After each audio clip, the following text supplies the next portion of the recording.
everyone and welcome back to another video. Today we're going to be checking out the 10 shocks of visiting England. As you all know, those who don't know, a small thing about me, I am British, but I live in Cyprus, so I have visited England. I lived in England for 5-6 years, so I know some stuff. And let's see what it actually says, these 10 shocking things of England. Don't forget, like this video, subscribe to the channel, it truly helps me out. Without further ado, let's get on to the video. Also, don't forget, my Discord server is down in the description below, so go check that out as well. Let's get on with the video. Hey there, fellow travelers. Mark here with Walter's World, and today we're in windy England here in London.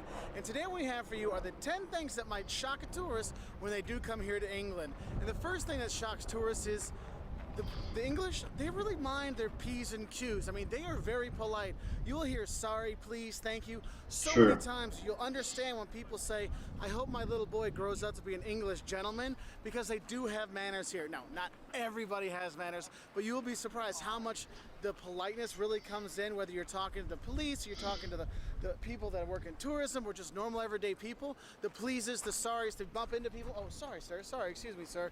It does kind of shock people with how polite they are. That is true. With those P's and Q's, so P's the politeness, and Q is the cues here, okay? You'll be shocked with how people really stand in line very well here, and nobody queue jumps or line jumps or butts in line, because that is totally not a cool thing to do here in England. So that's the first thing that shocks people, how they mind their P's and their Q's, okay? Now, the second thing that kind of shocks tourists when they come here is you might actually like the food. I know, it's like I'm being sacrilegious here, saying you might like English food, but hear me out. They actually have some pretty good stuff. I do love English breakfast. That is like a must, you know. Whenever I'm in England, I totally get English breakfast. They are number one. Even here, I sometimes make English breakfast in the morning. I totally love that food. When you are here, and it sounds silly, but you'll be surprised how many like the foods you do have here you might really like when you sit down and have that English breakfast with eggs and beans and toast and sausages, you know, bangers and stuff like that. It is such a good thing. Or when you go to the pubs and you go have a pub grub there, you know, have the Sunday roast or have a good beef burger or steak and kidney pie. There is actually a lot of good foods that are here. Fish and chips is an experience you should have. The chocolates, fish and chips. Cadbury, come on, you can't compare American chocolate to British chocolate, English chocolate. It's two different worlds, and that kind of shocks people. They go, you know what? I actually had some food I liked here. I know, it sounds crazy. That's why it's the second thing that'll shock you. The third thing that'll shock you about England is how much the weather does actually kind of suck sometimes. No, it's not raining every day. Obviously, I'm here in beautiful, sunny London. I mean, who says that? Beautiful, sunny London? Yes, they do have sun here, and you do get to go outside when it's not pouring rain. But a lot of times it does rain here. I've been here where it's raining like horizontally and getting soaking wet and all kinds of stuff. So when you do come, just be prepared, because you know what? You might get a great day like this, or you might just get rain for the entire time you're here. So make sure you bring your rain jacket when you come to be prepared for the weather. And if you don't want to bring something, there's people selling umbrellas when it is a rainstorm, so you'll be okay. But just know, usually the weather kind of sucks sometimes. Not all the time, though. Now, the fourth thing that shocks tourists when they come here is how much the pub is kind of a focal point of a lot of people's lives here. I mean, if you go to small towns, the pub is like the center where things go on, where you watch the football match and you have your Sunday roast and you go get a pint and talk about work and life and the family, and how much the pub really is a quintessential part of an English experience. So make sure you do go there and have maybe some of those foods you like, or have an ale that the guy literally is cranking out for you. And it really is a part of everyday life here in England. And that's what's cool. It's like, you know, you think about the US, oh, I'm going to the bar, or I'm going to a bar, but here I'm going to the pub, and it means something more. Pub. And that shocks tourists when they think, oh, it's just a bar.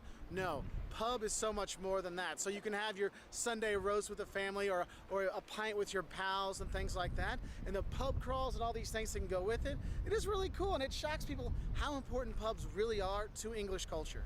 Now, the fifth thing that'll shock you about England, which is kind of weird that I'm doing it here in London, is England is not just London. I know so many people that come to London and they say, oh, I've seen England, or they say, I've seen Europe. Look, England and Europe, in that matter, is way more than London. London is an international city with all kinds of amazing things to do and see, but the country itself has tons of other things out there. The natural beauty and the things to see and the history is fantastic. So you'll be shocked that there's more to England than London. So get out there. And that's why it leads into the sixth thing that's going to shock you. When you come to England and you get outside of the out of the countryside, this country is actually beautiful. Go through Kent and the gardens of Kent, or go to It the is Lake District, beautiful. or the Lake District. Go up to Yorkshire and see York. I mean, this country is gorgeous, and you want to go out there and go explore it. And that's what's really cool. Is look, it's not just London. And when you get outside of London, the countryside and the towns and the villages really are beautiful things to see. Yeah. So exploring that countryside leads us into the seventh thing that's going to shock you when you do come to England, and that is when you rent a car and your first roundabout. I'm not gonna lie to you, the first time I took a roundabout, I'm like, oh my God, first off, they drive on the left side of the road, okay? So make sure when you cross the street, you look right, otherwise you're gonna get smashed, okay? But the thing is, when you get that first roundabout, there's like 2 lanes and 2 lanes, you're like, okay, I've gotta go right, so I gotta go around the roundabout and then come off this way, and you're like, oh my God. And once you do that first roundabout, and you're like, okay, where do I turn in, where do I turn about, all these things, it will shock you into a heart attack, okay? And then after you do that, you'll realize when you watch European Vacation, National Lampoon's European Vacation, and you see Chevy Chase going around, the Griswolds going around the circle. Look, kids, Big Ben, Parliament. Look, kids, big Parliament. For like 6 hours, you start to understand, because seriously, renting a car and driving on the other side of the road is shocking in of itself. But when you get that first roundabout, you're like, oh God, I'm gonna die. Okay. Now, the eighth thing that's gonna shock you is when you do travel around, you actually can see Downton Abbey type houses, the stately homes, the stately manor houses, and the country homes and stuff. These buildings are just beautiful, you know. I love watching them. Like that, you can go visit those, and it's cool because a lot of people, oh, it's a set piece, or it's CGI or something like that. No, these are real homes that you can go to. You know, you can go to the Cotswolds and see the houses there. You can go around and see these stately homes, take tours of them, go to the gardens, have lunch there, have a picnic there, see all these things. And it's cool because you get shocking, like, wow, you can see that old Downton Abbey kind of things here, that old England. It's not just in the textbooks anymore. It is out there in the country, and that's one of the best things. The National Trust, they have all kinds of homes you can go stay at. I mean, you can stay at them. Literally, I guess one thing I'd say with that Downton Abbey kind of thing is you can have some of those true Englishisms here, staying at an old house, an old, stately manor, or what you do with the National Trust, they have all these homes. You can stay in a home that's 1,000 years old and enjoy that there. And that's what's so cool, is you can get the history of England in these homes, and you get that kind of Downton Abbey feel. I know that this show's been off the air for a while now, but it does have one of those things that shocks tourists. Is that, wow, I really get to enjoy those kind of things. Yep. Now, I will say, you get to see the Downton Abbey homes and stuff like that. The Downton Abbey acting and stuff like that, yes, people still have good manners here, but it's not like Downton Abbey anymore. I'll tell you what, just go to the pub on Friday night or Saturday during the football match, you'll understand what I mean. Now, the ninth thing that's going to shock you when you come here to England is the cops don't have guns. You know, What? in the US, they've always got a Okay, gun I did not know that. Do the cops not have guns? That is something I did not know. on the side no matter what.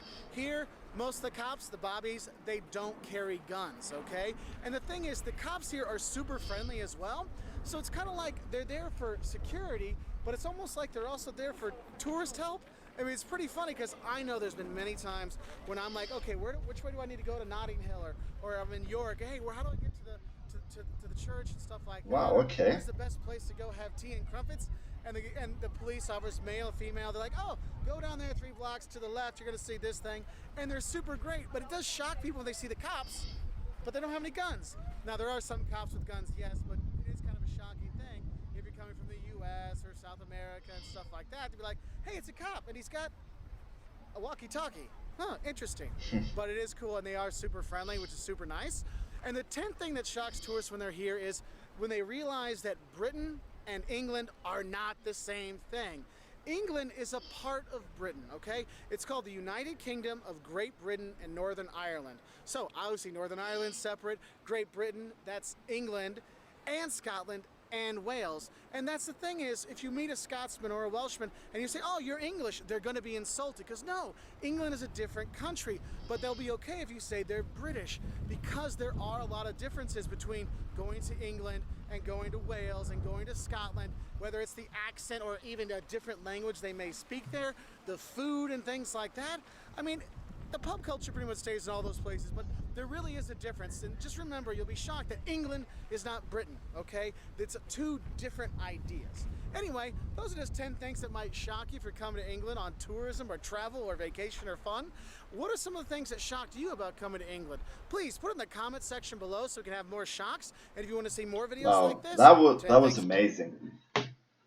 So those were the 10 shocking things about visiting England. Let me know which one was the most shocking for you guys in the comments below. I'll totally want to check that out.